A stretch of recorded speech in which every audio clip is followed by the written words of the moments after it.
Good evening, everyone. Welcome back. It's Thursday and the 6th, and we have fared pretty well as far as total rainfall amounts are concerned. No flooding issues to speak of in the viewing area. It's not over as of yet. There's still some more precipitation out there. I'll tell you what else is out there as well. I can sum it up, not just in a couple of words. It may take more.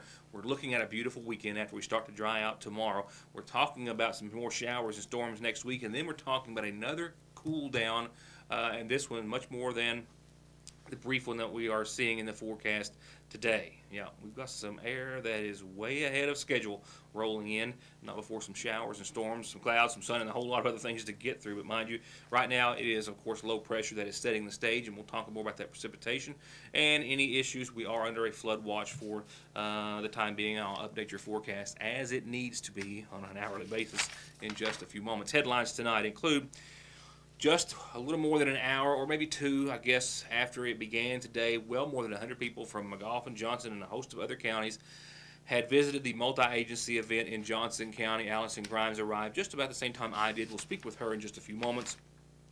We'll also take a look at a couple of auto accidents caused in part by some slick roads this morning, and another court win for Eric C. Kahn. I'll tell you what that is in just a few moments. First off, a couple of announcements before we get to our top headlines, and this is a meeting that I've been asked to publicize. A meeting to be held at our McGoffin County Senior Citizens Center on the 18th of August. So a few days away. I'll forward this over to the community calendar, but just to let you know, Kentucky Public Retirees, KPR for short, is a nonprofit organization working to protect the retirement future of many Kentuckians. If you're retired or eligible to retire, please join them in an effort by mailing in an application that you can get at www.kentuckypublicretirees.org. You can visit the website. The dues are free, and you can also attend the meeting at the McGoffin County Senior Citizen Center, once again, after 2 o'clock on August the 18th. That is going to be a Tuesday, a few weeks from now. It says there, our retirement, if you are a Kentucky government retiree or stakeholder, is in crisis, and KERS is rated the worst funded program or system in the nation at 21% funded, and they're going to have some information at that meeting. I'll have it on the calendar and be reminding you. The Royalton Rail Trail Committee is having a meeting at the Royalton Fire Department on the 17th, also a few days away. I'll stick that on the calendar, but mark it down. Residents of Royalton and the surrounding area encouraged to attend the meeting. Public is also invited. Everyone attending will be asked to actively serve on a committee. Don't let that scare you. You've already seen what wonderful things they've accomplished in such a short amount of time. Be sure to join them. Be ready to give the time needed to make Royalton a trail town. This is a focused effort to see it designated as a trail town through state and federal resources, and it will be a major boost as it is a designation that is to any community or town that receives it. Saggers is also working on the same designation. Johnson County is as well, and a host of others, some receiving that, and once they do, it really opens the door for tourism and funding in the future. Two wrecks, both caused at least in part by slick roads this morning, happening nearly simultaneously in separate parts of McGoffin County. Just around 9:45 this morning on Johnson Fork, Route 134 in McGoffin County, around 2 miles up from the mouth of Johnson Fork off the Mountain Parkway. The occupant or driver of this vehicle lost control. A Ford Mustang collided nearly head-on with the concrete support of the overpass for the parkway. There were two occupants, one including the driver, of course, and an additional occupant, but both were taken to the hospital with minor injuries, I am told. It was a single vehicle crash that happened during rains or shortly thereafter on roads that hadn't seen any moisture for a few days. That, of course, happens when that oil has built up on the road, and when the rain first sets in and has had time to wash it off, it's certainly not unusual to see accidents of this nature. Fortunately, both received, once again, only minor injuries. While rescue and EMS personnel were on that scene, only minutes later, a call to another single vehicle crash, also on wet roads. The driver, identified as Maudie Wisecup, refused medical treatment on the scene after losing control of a pickup truck that she was driving on a road that she had traveled for many, many years. The rain-slickened roads caused her to lose control, at least in part. After negotiating or trying to negotiate a curve, the pickup truck hit the embankment on the opposite side of the roadway, I believe, from the direction of travel. Nevertheless, it overturned, landing on its side here. I believe she was out upon arrival of emergency personnel and once again refused medical treatment on the scene. These are the only two mishaps or accidents, much more than a mishap certainly, that were reported to us throughout the viewing area today. To get high-speed internet on their state-of-the-art fiber optic network for all of your home and business solutions, or to watch TV without a contract on over 200 digital channels with superb quality, or stay connected with family and friends with 24/7 telephone service you can always depend on, contact Foothills Broadband today. Or just click on their link to the right to find out how they're working to provide the latest in communications at affordable prices with exceptional service at Foothills Broadband.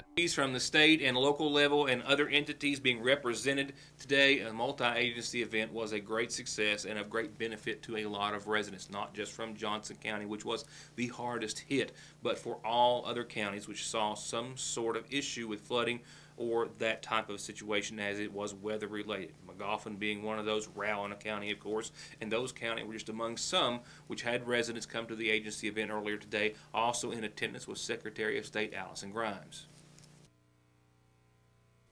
Today, the first of 3 days, and in just a few hours, the first 2 hours perhaps of today's event, approximately 150 residents of not just Johnson and Magoffin, but many other eastern Kentucky counties all came through the public library seeking some assistance, which was on great hand today in the form of more than 20 agencies at the Multi-Agency Resource and Recovery event. Well, Rick, this has been a great opportunity for people not only of Johnson County. In fact, I've seen several from Magoffin, Morgan, Round, Floyd. This is a multi-agency resource center group. So what we've done is bring local, state, and federal agencies to Johnson County to help people who's been affected by any disaster this year. A lot of people were affected in March and April. So we have Vital Statistics here. They're helping with birth certificates. We have Social Security Administration here. They're helping with Social Security cards. We have Christian Appalachian, All Hands for people who still need debris removal or help with their homes or anything that needs cleaned up around their place. In addition to the Office of Secretary of State, as I said, a great many other agencies, including some volunteer organizations such as All Hands, which has been here since early on and just after post-impact, if you will. All Hands says that they are still working very hard in the distribution center, still have some needs there, but they're also being able to focus more on getting out into the field. We're trying to focus more on doing field work as opposed to being in the distribution center as much. We have gotten more volunteers coming in, such as AmeriCorps. They've sent a team of 7 to come and work with us, and they're currently staying with us, so we've been able to send bigger teams out in the field. Purpose today is to try and find some more field work that we can do. Just trying to see how many people we can help, how we can help them, and I've already taken in three assessments that I'm going to be sending in to our assessor, and he's going to be going out and seeing how we can help them. The donations have still been coming in. Not as many far-reaching, I would say, not as many out of state, but that's just fine. People coming from Louisville, Lexington, and all over west and northern Kentucky.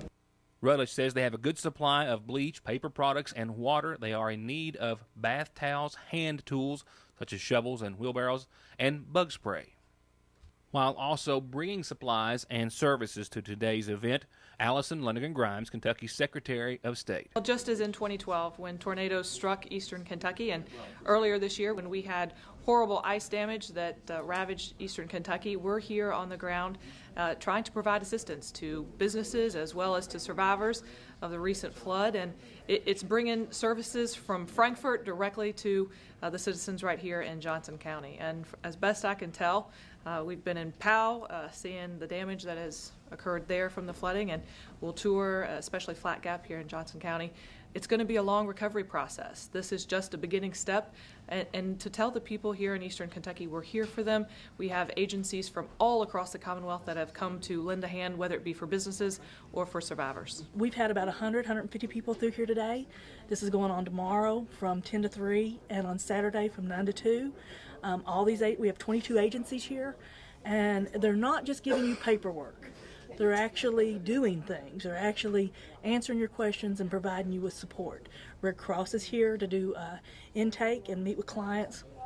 Mountain Comp is here where they've had a lot of people that just wanted to talk, about the issues of, sleep issues. The flood just tore a lot of people's lives apart. So it's been a really good agency get-together, and it's been a one-stop shop. Being in Frankfort, is one thing, but being out amongst the people of Kentucky, that's what public service is all about. And we're trying to bring our services directly to the people here in Eastern Kentucky that need it most, especially right here at this time. And it's something that we've been dedicated to over the course of the past 4 years. Whenever tragedy has struck, we have tried to be here on the ground. And I'm proud today that our office, the help of all of the wonderful women that are working in the Office of Secretary of State, along with the Commissioner of Agriculture and the Auditor's Office, we have a load full of supplies that we are bringing for youngsters as they get ready to start back in school, hoping to arm them with backpacks ready to hit the ground running and have a great start to the school year. So while the county and, more importantly, its residents are still awaiting word on a federal declaration which will release FEMA funding and other assistance, you can for now take advantage of the resources available at the multi-agency event in the Johnson County Public Library. Again, tomorrow from 10 till 3 and Saturday 9 till 2. And once again, they've asked me to stress that this is a multi-county event for anyone affected by any of the recent flooding or any type of a natural disaster, whether it be in the fields for your crops, your home, your business, or what have you. If you need something, they're going to be there for 2 more days. A birthday announcement starts off tonight's McGoffin Farm Bureau community calendar, and from your hubby who says wish this to the sweetest person in the world, and from Anna and Addison and Bubby and a host of family and friends, a happy 52nd today, I am told, to Michael Rao. Happy birthday to you. A reminder about the revival starting this coming Monday, 7 o'clock nightly at Living Water Pentecostal Church. They are located next to the Water Department in McGoffin County on Parkway Drive, and they'll be starting nightly at 7 with Brother Richard Rife. And this invitation comes to you from Pastor Bill Shepherd and the congregation. And this just in, it's not till the 15th, but start getting that boat ready because you're going to need it for the 3rd annual Summer Bass Fishing Tournament sponsored by the Elk Creek Free Will Baptist Church. It's $100 per boat. $1,000 for first place, $500 for second, big prizes on down the line, and of course the hourly Big Fish Award for each boat. And it starts at 6 o'clock that evening on the 15th and goes till 2 a.m. Enter that date at the Alfrey Boat Ramp or call to find out more, 743-2211 or 548-0118. And once again, that is Saturday the 15th, the 3rd annual Summer Fishing Tournament, Bass Tournament, sponsored by the Elk Creek Church. If you've got any kind of announcement like these, a birthday or anniversary, this is how you get them on Your News Today. And remember, you can always catch Your News Today the following day on yournewstoday.com. As we turn to funeral services, a service provided by the McGoffin County Funeral Home, we're reminded of services to be held tomorrow at 1 o'clock in honor of 21-year-old Jenna Blair Hall of Paintsville, who passed away on Tuesday, the daughter of Eddie and Sherry Blair. And besides her parents, she's survived by her husband of 2 weeks, Josh Hall. She was also, we want to mention, the great-granddaughter here of Sagersville of the late Sarah Harper, and then, of course, Jeff and Mary Harper of Sagersville. Visitation continues this evening, and then it will be from 10 o'clock up until the time of services tomorrow, once again at 1 o'clock. Visitation and service from the First Baptist Church in Paintsville. Burial, I'm told, will follow services at the Johnson County Memorial Cemetery.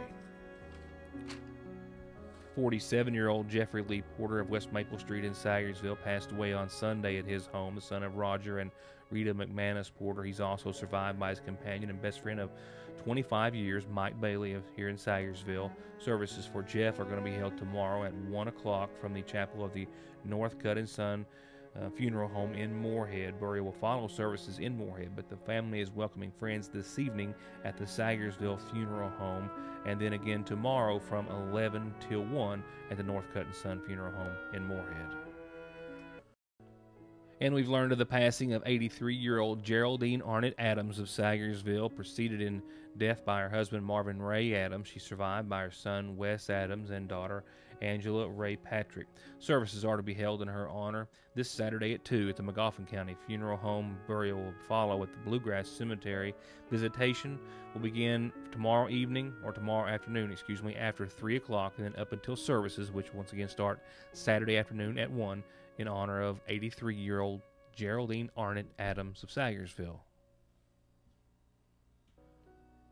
And lastly, this message in loving memory of James M. Howard, greatly missed and loved by a host of family and friends.